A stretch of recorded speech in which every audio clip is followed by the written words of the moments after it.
Olá, vamos então resolver dois exercícios da lista número 5, referente à transmissão digital, certo? Vamos lá então. A primeira questão seria a questão número 11. Tentei selecionar duas questões que poderiam dar problema na hora da prova, por questões conceituais mais detalhadas. Então vamos trabalhar essas questões aí. O número 11 fala o seguinte: no contexto da modulação PAM digital, de formatação, responda. Vou até ampliar aqui. Letra A, pergunta: na prática, é possível que ocorra interferência intercibólica mesmo que o canal não possua limitação de banda? Para lembrar que a interferência intercibólica acontece, geralmente, tendo condições ideais de transmissão, de amostragem, ele vai acontecer num canal que tem limitação de banda, ou seja, um canal normal, comum. E vai acontecer caso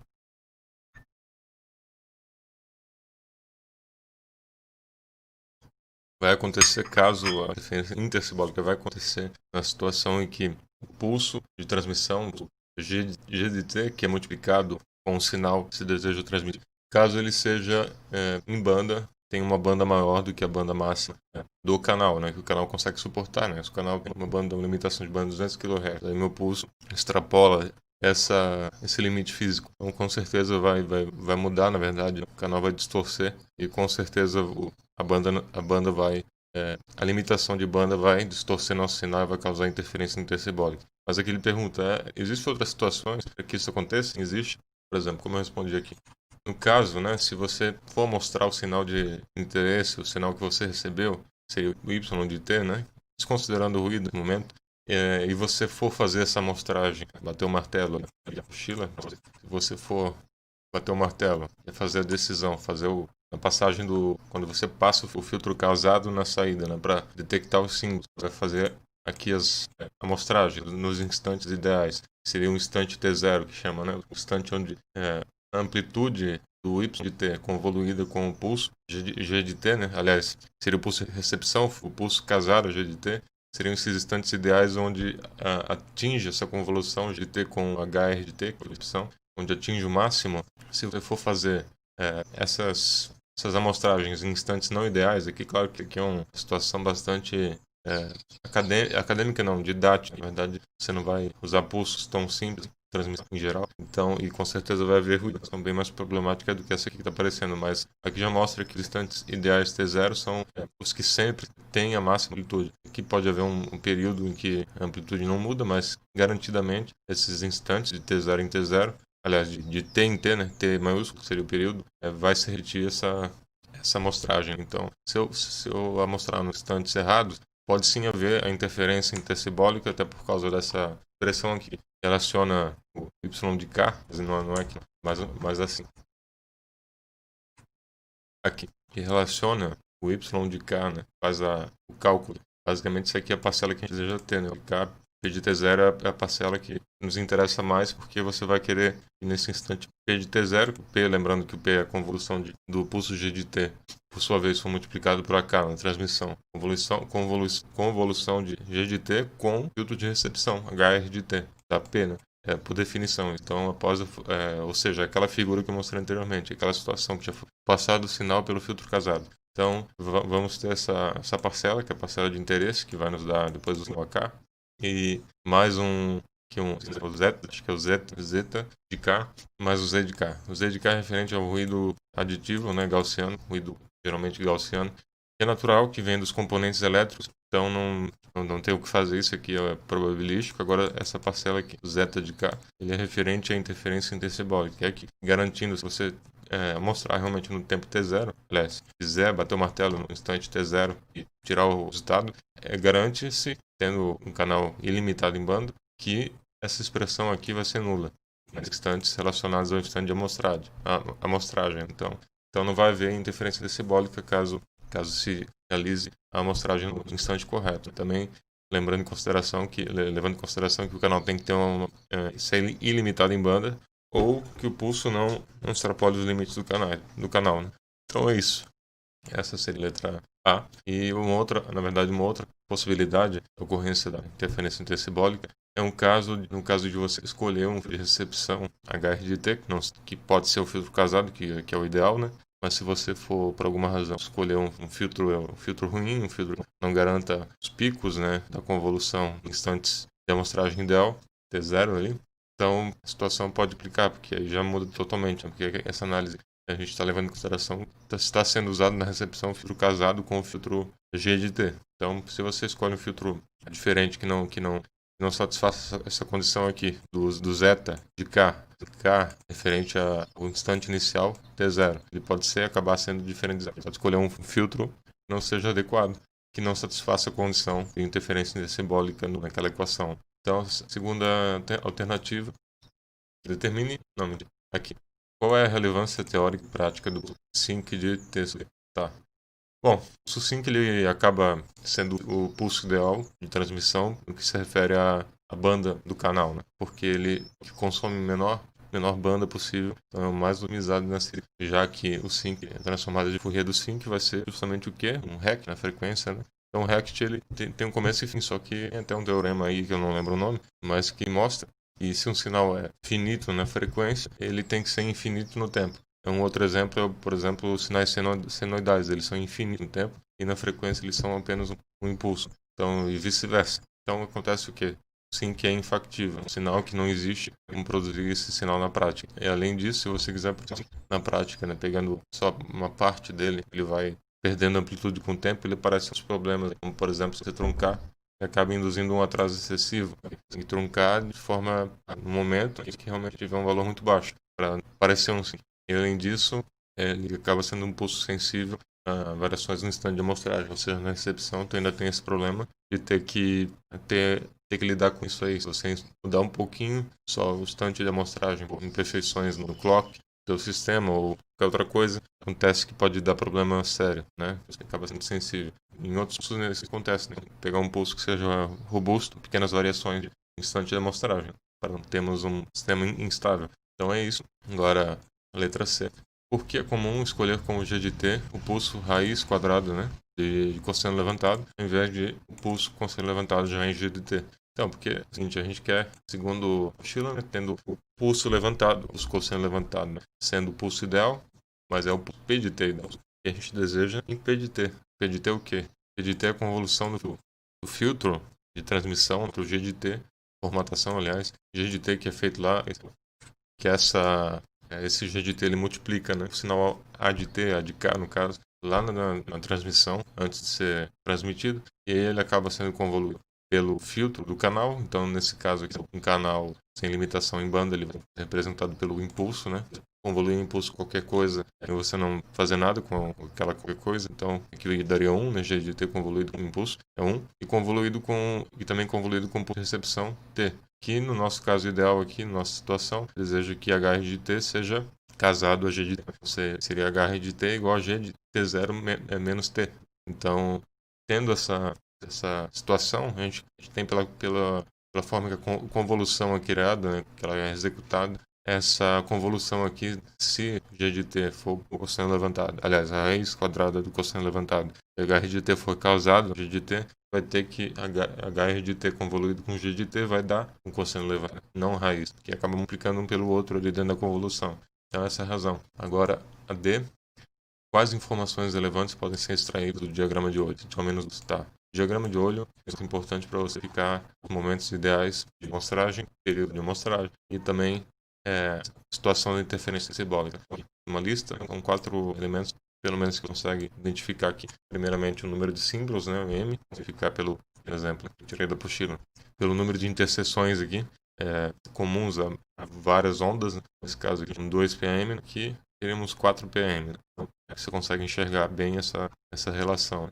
Além disso, podemos encontrar o período de símbolo, o período que cada símbolo demora para aparecer, e também o período de amostragem. Você quer mostrar cada vez no intervalo, uma amostragem ou outra, que seja realmente igual ao intervalo entre um símbolo e outro. Né? Não necessariamente vai ser, não no caso, vai ser no tempo ideal que vai ser feita a amostragem, no tempo que você quer que o período seja necessário, para que haja sincronismo. Então a gente consegue ver, por exemplo, aqui, nessa janela aqui, começa, por exemplo, pegando essa onda, meia onda aqui, a gente entende, então, daqui a meia onda, percebe que vai ter outra outro instante, e vai haver um cruzamento, uma interseção dessa forma aqui, duas, né, interseções aqui, um instante de tempo. Então, aliás, consegue deduzir com base nesse gráfico que chega a ser evidente, né, que a cada 2 segundos aqui, tendo intervalo 0 a 2, nós vamos ter um período de amostragem aqui. Por exemplo, entre esse período ideal, esse instante ideal de amostragem e o próximo, vai ter 2 segundos de diferença. E nesse caso aqui também dá para tirar o instante ideal de amostragem, T0, justamente porque está vendo aqui onde tem a máxima interseção de linhas que passam pelo mesmo ponto. Então, percebe-se que aqui de todos os pontos, aqui esse caso 1 igual a 1 seria o instante ideal de amostragem T0, o menor instante ideal T0. E a cada período, né, vai somando, vai acontecer outra amostragem ideal em 3 segundos, em 5 e assim vai. E também conseguimos visualizar a influência do ruído e interferência intersimbólica no processo. Por quê? Porque você pode ver que está tendo uma convergência para um ponto, só que neste ponto aqui, que seria o ponto ideal, tem uma nuvem aqui de ondas que passam, elas não param no exato mesmo nesse caso. Sendo uma situação que, por não haver ruído ao oceano, até dá para perceber que as linhas são bem lisas, né? Que a presença de ruído é ou nulo, não seria, no caso, uma simulação, provavelmente, a situação. Só que, por haver a limitação de canal limitado em banda, o pulso extrapola essa banda, acaba havendo aqui uma distorção no sinal transmitido. Faz com que no instante ideal nem todas as ondas convergem para o mesmo ponto, por conta dessa parcela da interferência intersimbólica. Esse é o efeito. Então, só aqui para fazer uma análise. Então, nesse segundo gráfico, a gente percebe que em vez de 2 pontos de convergência, tem 4, mais de 4. E também tem a mesma situação, interferência simbólica, emaranhado de ondas aqui, não convergem para o exato, embora dê para... E, além disso, a gente percebe que o instante de amostragem inicial, primeiro, né, seria no tempo 1 segundo também, só que o período de amostragem, ou o período de símbolo, a gente consegue enxergar aqui, que vai -1 a 3, ou seja, 4 segundos a duração. Enxerga esse padrão a cada 4 segundos. Então vamos resolver a questão 24 da lista 5, né, novamente. Então vamos agora fazer a leitura aqui do enunciado. Se trata de uma questão que relaciona a taxa de bits com taxa de símbolos e a largura de pulso. Também pede para fazer uma análise da distância entre símbolos, né? Então vamos lá. Deseja-se inferir algumas informações sobre um dado sistema de transmissão digital em banda base, do qual apenas alguns parâmetros são conhecidos. Primeiramente, sabe-se que a modulação utilizada é do tipo MPAM, com níveis simétricos e igualmente espaçados, que vai aumentando, né, com esse padrão aqui, onde M é uma potência de 2. A transmissão é realizada através de um canal passa-baixa, isso é importante, ideal com largura de banda de 600 kHz. O receptor realiza detecção ótima em presença de ruído aditivo e oceano branco, com o filtro casado, e a transmissão é perfeitamente livre de interferência intersimbólica. Sabe-se também que o pulso de formatação G de T é do tipo raiz de cosseno levantado com o fator de Rho-off alfa igual a 1/3, e que possui energia EG igual a T, onde 1 sobre T é a taxa de símbolos, né? A gente chama de RS. E outra informação importante é que o sistema opera uma taxa de transmissão de bits de exatamente 2.520 kilobits, correto? E além disso, sabe-se que o sinal transmitido tem potência igual a 1, ou 1 watts, e que os símbolos transmitidos são equiprováveis. Então aqui ele limita a taxa de bits, ele quer transmitir exatamente nessa taxa. E te dá uma limitação também de canal, da largura de banda, né, do canal, 600 kHz, e também dá o fator de Rho-off, que é 1/3. Todas essas informações são importantes. Além disso, é um MPAM com símbolos equiprováveis e equidistantes. Então, tendo tudo isso em mente, vamos resolver.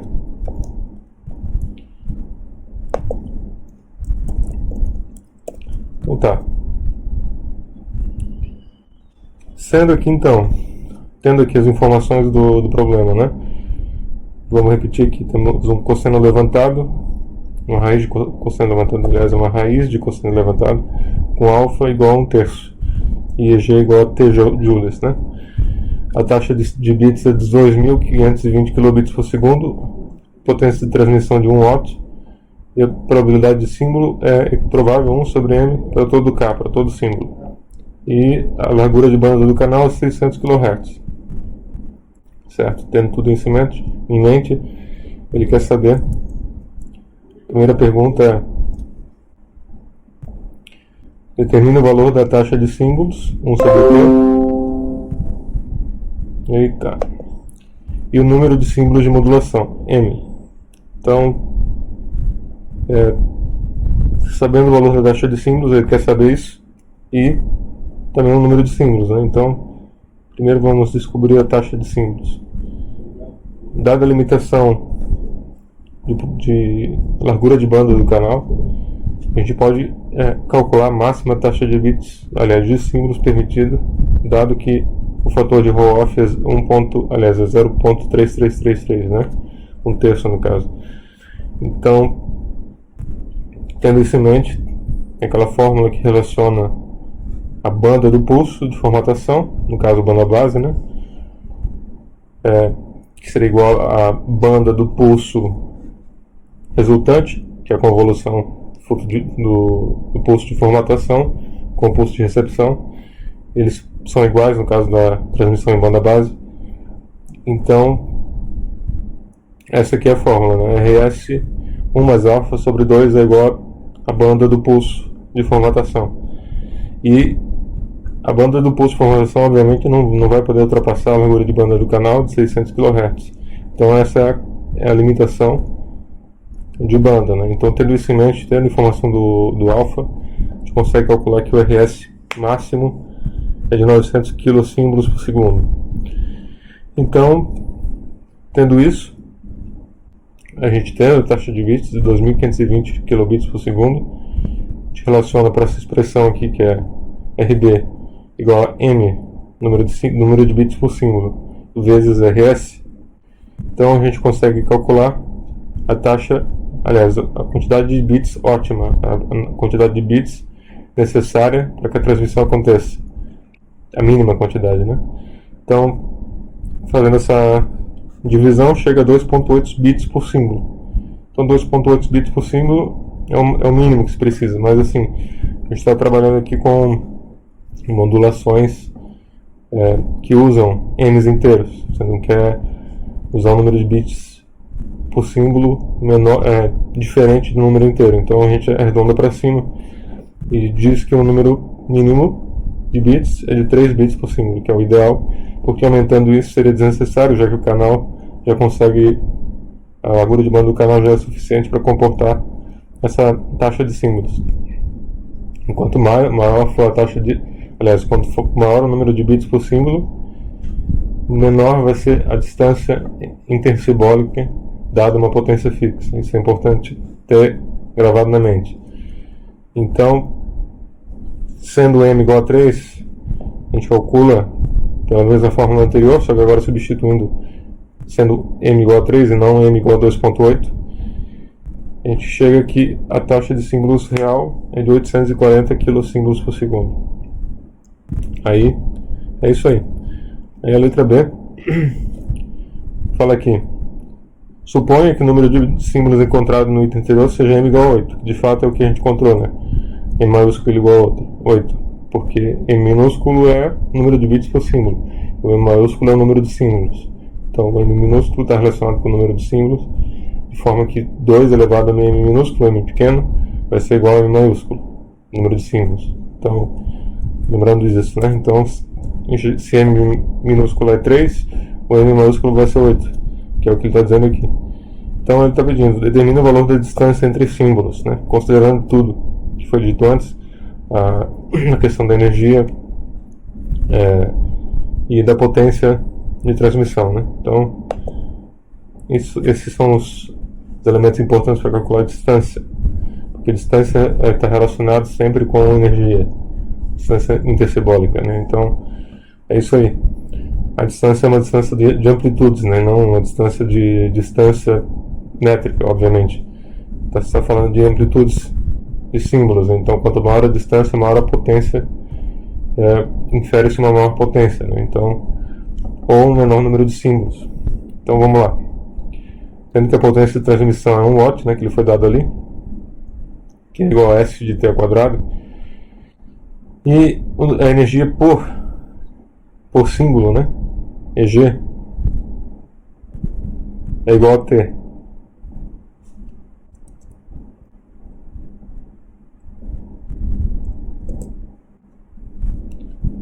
Aliás, a energia por símbolo é igual a T, né?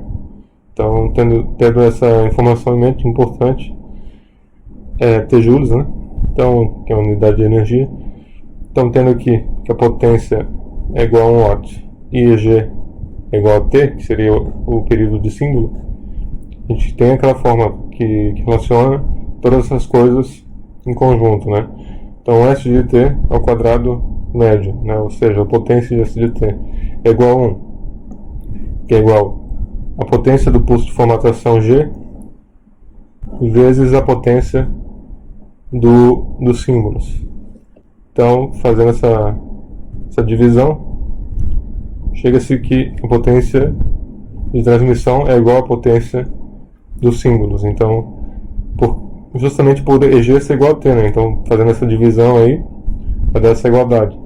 Então, também lembrando que os símbolos são simétricos, né? Foi o que foi dito ali, e equiprováveis. A potência dos símbolos é calculada da seguinte forma para uma modulação MPM. Então, nessa situação ideal, que tem simetria, que são equiprováveis os símbolos, então tem essa formulação aí que pode ser provada sem muitas complicações, que relaciona a potência dos símbolos com o número de símbolos da modulação e a distância entre símbolos. Então a gente tem a potência dos símbolos, que a gente acabou de encontrar, tem o número de símbolos possíveis, né, que é 8, então a gente consegue encontrar a distância intercebólica.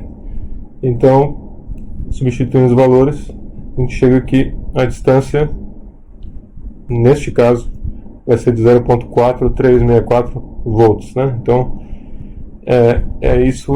dessa forma que a gente chega. A gente tendo a potência de transmissão, tendo a energia por símbolo, consegue deduzir essa informação, né?